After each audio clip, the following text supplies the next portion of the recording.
এখন দেখেন আমাদের জিনিসগুলো সব বাজেয়াপ্ত করে সরকার অনুকূলে করে দিয়েছে, ভুলও একবারও উচ্চারণ করে নাই যে বিনিয়োগকারীদের টাকা দেওয়ার ব্যবস্থা নেন বা উদ্যোগ নেন, লেখেও না। কারণ বিনিয়োগকারীদের টাকা দিতে বললে তখন আমি প্রশ্ন করবো আপনি তো সব দিয়ে গেছেন কোথায় দিন, এই কথাটা চলে আসবে, এই জন্য আর বলেনি।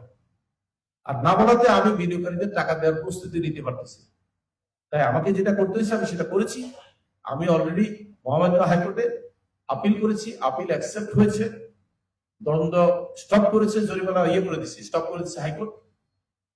আর বলছে আপিল শুনানি হবে, নিচের কোর্ট থেকে সমস্ত রেকর্ড নিয়ে আসা হয়, যেটাকে ইংলিশে বলে এলসিআর, লোয়ার কোর্ট রেকর্ড, সব তলব করছে। এখন আপিল ইনশাল্লাহ ঈদের পরে শুরু হবে, তখন আপনারা দেখবেন আপিলে যতদিন লাগে, এই আপিল থেকে একটা পর্যায়ে আমরা বলবো যে আমাদেরকে বিনিয়োগকারী টাকা ফেরত দেওয়ার জন্য ইন্টারিম একটা অর্ডার দিয়ে দেন, আমরা টাকাটা দেওয়া শুরু করি।